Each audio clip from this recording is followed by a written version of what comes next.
Hello everybody and welcome back to the channel. So today I'm in Flixton, which is in Suffolk, and I'm exploring a hidden gem for aviation fans, including myself. It's the Norfolk and Suffolk Aviation Museum, and very impressive it is too. I was last here about 10 years ago, I think it was, if not longer. So I'm looking forward to visiting today. This place is packed with history, and I'm sure we'll have a great time just walking around and looking and seeing what's here, what visitors can expect to see. Now, as with much of my vlog research, I did a Google search which says that the museum is set right near the site of the old RAF Bomber, a World War II airfield that was home to American B-24 Liberators. So there's a bit of history there for you. And so the museum itself was founded back in 1972, and it's grown massively over the years.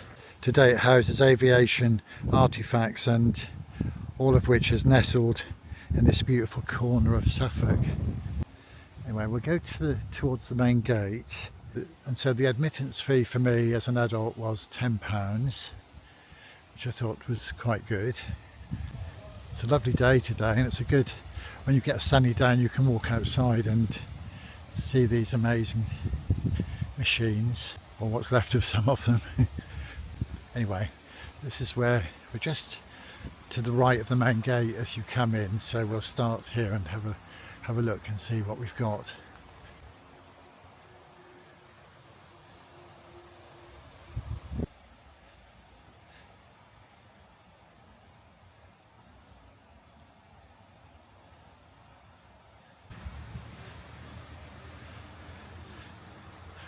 All very interesting, isn't it?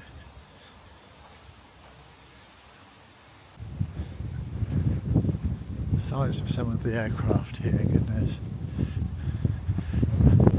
Look at this one. So there we have a radar scanner just there in front of us.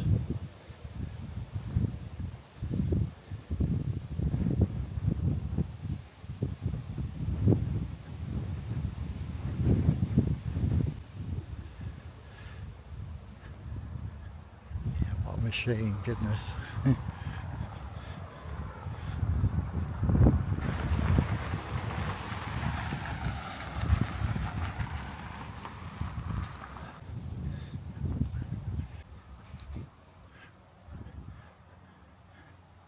Right, let's have a look. But here we have a memorial in memory of Bungay Airfield, opened in 1942, closed in 1956, and dedicated to all units and personnel based here.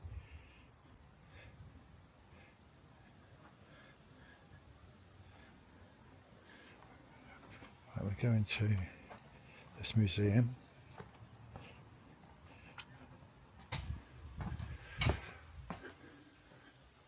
Wow. Stepping inside this museum, the first thing that hits you is just how much is here.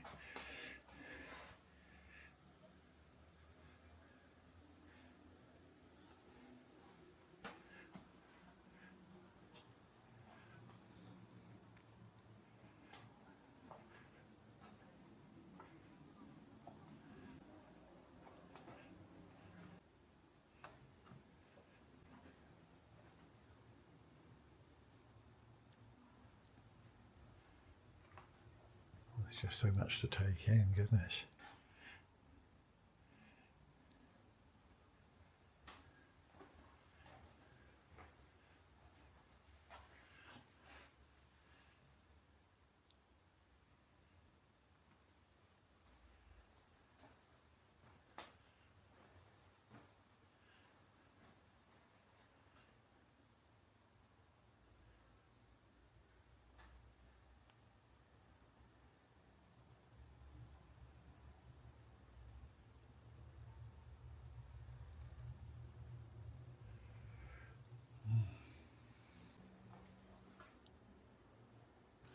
US 8th Air Force in Norfolk and Suffolk.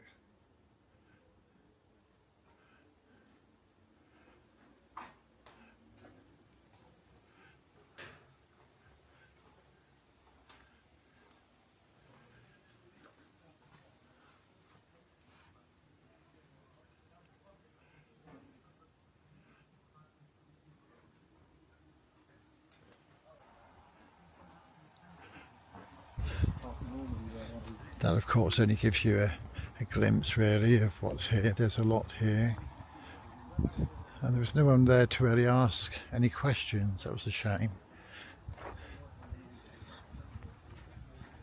Now this interests me greatly because it's the headquarters of the number 6 group, Royal Observer Corps.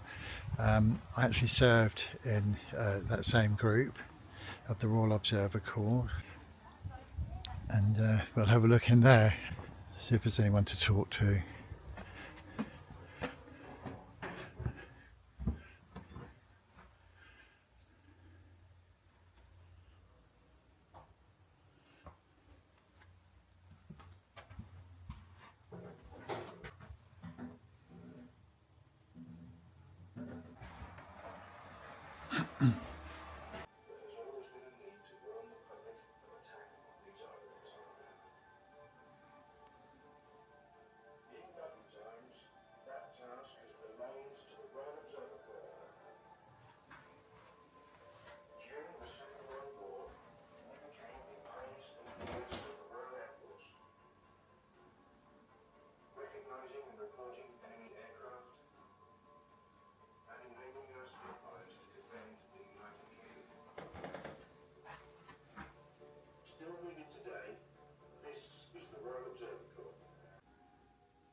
And this is a bunker similar to the one that I served in,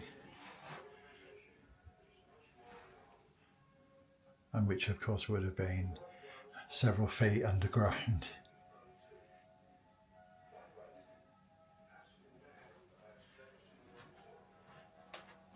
It's strange really seeing that, because it's set out exactly how it was back in those days, which of course the public can now see. I'm Graham Wilson. I'm 22 at the moment. I work in insurance. I'm an observer in the headquarters building, which means I fill a variety of roles as needed. As an observer, I attend weekly training meetings, which occupy about 4 hours a week. Occasionally there are exercises on weekends, perhaps 2 or 3 a year. We train for a job we hope we'll never have to do, which is resolving the effects of nuclear weapons. I enjoy the Corps because there are people from all walks of life here, and there's also an active social life if people can choose to get involved in as well. There is an attendance allowance, but it's purely to cover travelling costs. The reasons people join the Corps are not for money.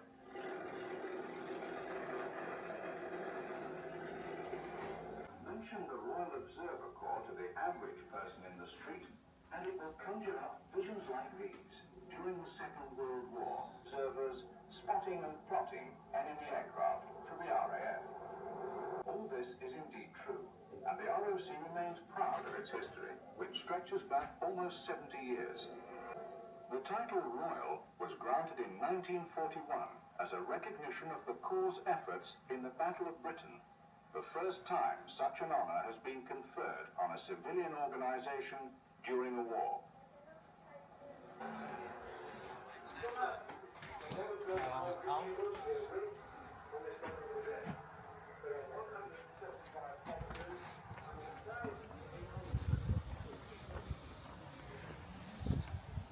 Right, so we're going into the Bomber Command Museum. Tribute to the men and women of RAF Bomber Command who served and died for our freedom during World War II. Let's have a look inside.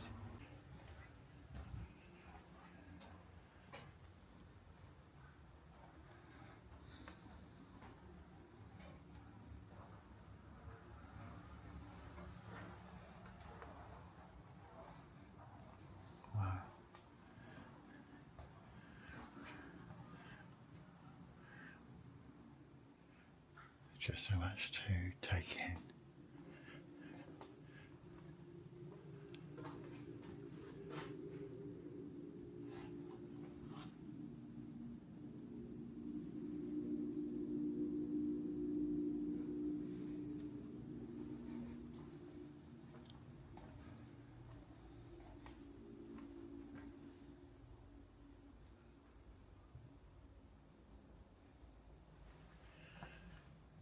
So is this gentleman's uniform?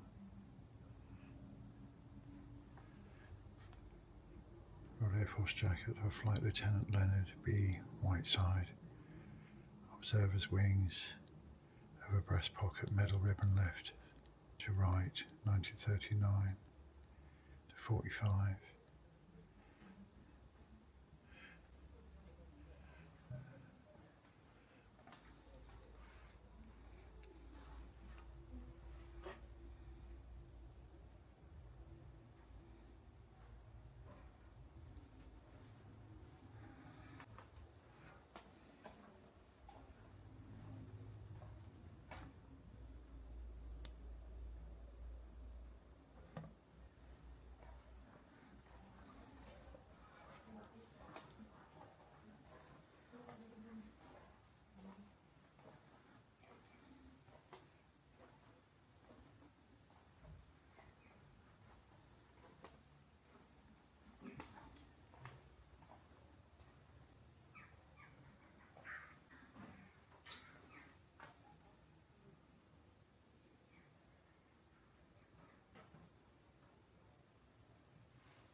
Right, we'll go into the large hangar now and have a look around there. Sometimes it's just nice not to keep talking, but just to enjoy the exhibits, you know.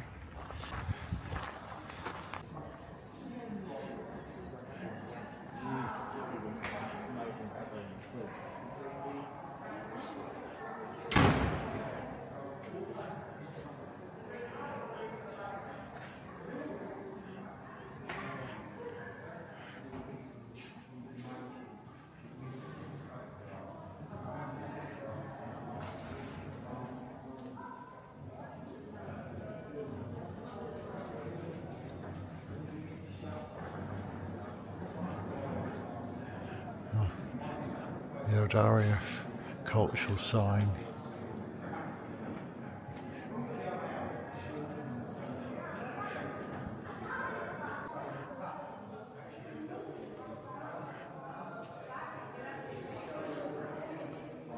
This place is massive.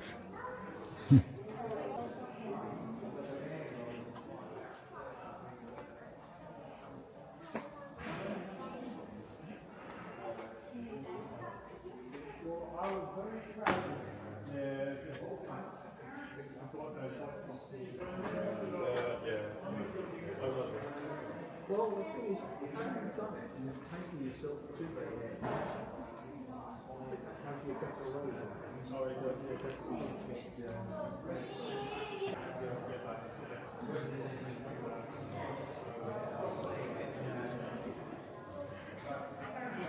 Right, we'll just go around the other way, which is the way I was supposed to have gone, I think.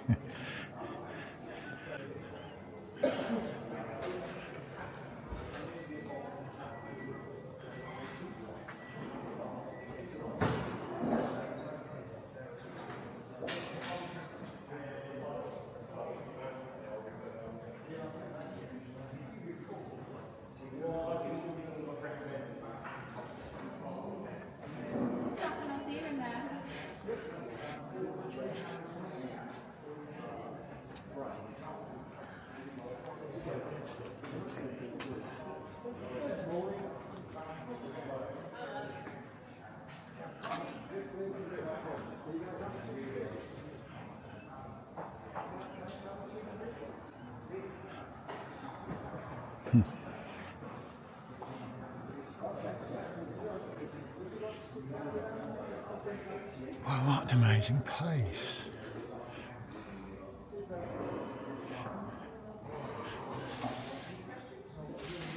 So you want to be the photographer, and pilot-wise, only the one pilot. Absolutely.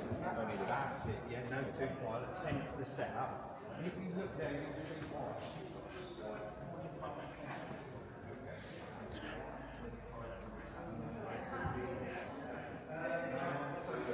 Vickers Supermarine Spitfire.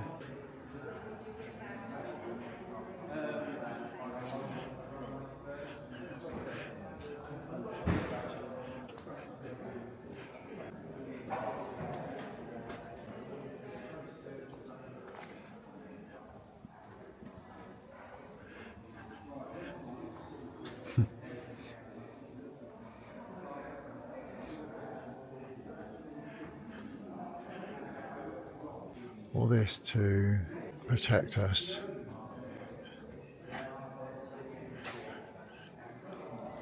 Right, so this is the Cold War corridor. East Anglia's part in the conflict that wasn't, thank goodness.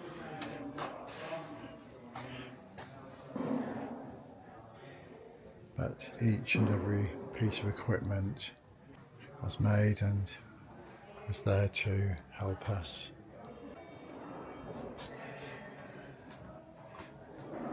Aircraft and airfields. Goodness, quite a lot to mention there. Hollington.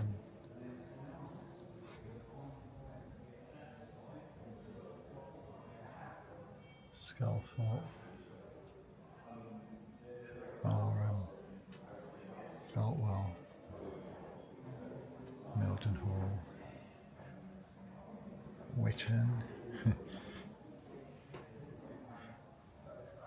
Oakington.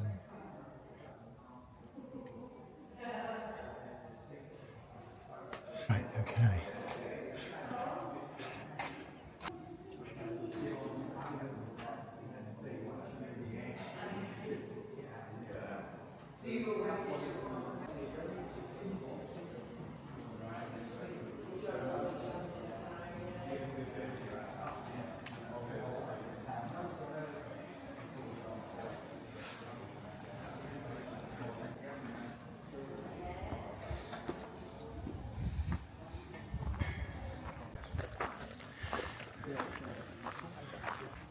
Right, so that's it for today's visit to the Norfolk and Suffolk Aviation Museum here in Flixton.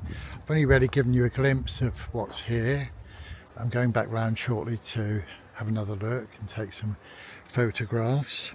Now, whether you're a history buff or just curious about the RAF, the Royal Observer Corps that I mentioned earlier, or you just like planes, this place is well worth a visit, of course.